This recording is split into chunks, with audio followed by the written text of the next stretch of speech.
অন্য একজন দেশের বিতাড়িত প্রত্যাখ্যাত এক মহিলা প্রধানমন্ত্রী ছিলেন তিনি, তার ভরণ পোষণ ইত্যাদি কেন চলবে? এর কারণটা কি? না, আমি প্রথম সারির নিউজ চ্যানেল বা নিউজ পেপারে গত দুদিন আগেও পড়ছিলাম, সেখানে বলা হচ্ছে যে শেখ হাসিনার নামে অনেক মিথ্যা মামলা দেওয়া হয়েছে বাংলাদেশে। তো সেখানে যদি হাসিনাকে ফিরিয়ে দেওয়া হয় সেক্ষেত্রে তার একটা ক্ষতির সম্ভাবনা রয়েছে বা তার উপর একটা আক্রমণের সম্ভাবনা রয়েছে, সেই জন্য ভারত হয়তো আগলে রাখছে তাকে। তা আপনার ইন্টারেস্টটা কি হাসিনাকে রক্ষা করার? আপনার ইন্টারেস্টটা কি আমি এটা বুঝতে পারছি না।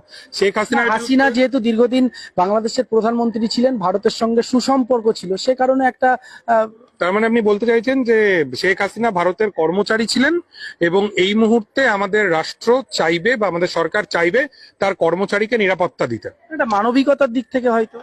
আপনি যখন শেখ হাসিনার নির্দেশে পুলিশ গুলি চালালো, তখন রিয়া গোপ বলে একটা 7 বছর বয়সী হিন্দু মেয়েকে স্নাইপার গুলি করে মারলো, যখন 1.5 সহস্রাধিক মানুষকে এই শেখ হাসিনা নামক মহিলা 20 দিনের মধ্যে গুলি করে মারলেন, তখন কি মানবিকতা কোথায় ছিল?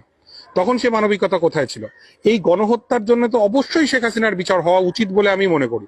তার বিচার বাংলাদেশের মানুষ করবেন কি করবেন না অন্য ব্যাপার, কিন্তু যদি আমাদের দেশের সরকার বা আমাদের রাষ্ট্র মনে করে যে শেখ হাসিনা তার পুরাতন ভৃত্য, দীর্ঘদিনের বিশ্বস্ত কর্মচারী এবং এখন মালিকের কর্তব্য যখন ভৃত্য বিপাকে পড়েছে তখন তাকে নিরাপত্তা দেওয়ার, আমি মনে করি সেইটা আমার দেশের জন্য এটা ভালো সিদ্ধান্ত নয়।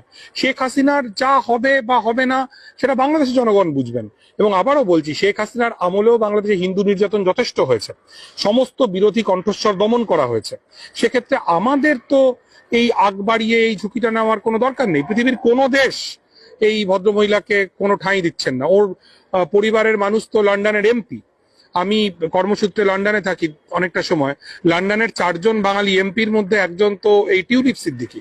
সেই ইউকে সরকার সে পর্যন্ত এই ভদ্রমহিলাকে আশ্রয় দিচ্ছে না। তাহলে আমাদের কি দায় পড়েছে যে শেখ হাসিনাকে আমরা এখানে আশ্রয় দেব এবং মানুষের গালমন্দের শিকার হব?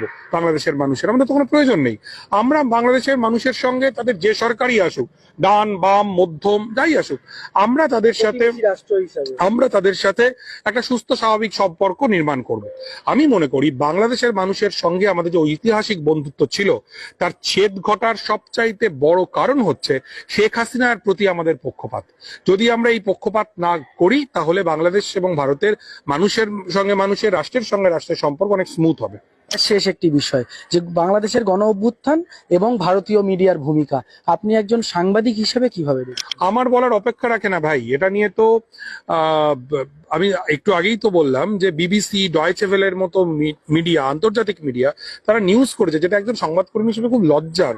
কারণ আমিও একটা সময় পর্যন্ত ইন্ডিয়ান মিডিয়ার সঙ্গে ছিলাম, যে চূড়ান্ত অপতথ্য, মিস ইনফরমেশন, ফেক নিউজ প্রচার করা হয়েছে। এই লিঙ্ক আমি শেয়ার করতে পারি, আপনি আপনার দর্শকদেরকে চাইলে দেখাতে পারেন। এটা খুব দুঃখজনক। মানে এইরকম অ্যাকচুয়ালি এটা যেটা হয় যে মিডিয়ার ক্রেডিবিলিটি নষ্ট হয়, সেইটা যেন আমরা না করি। ক্রেডিবিলিটি যে নষ্ট হচ্ছে গদি মিডিয়ার, তার প্রমাণ কিন্তু 2024-এর লোকসভা নির্বাচন, যে এক্সিট পোল ইত্যাদির কথা বলা হলো কিন্তু তারপরে ফলাফলটা কিরকম হলো আমরা দেখলাম।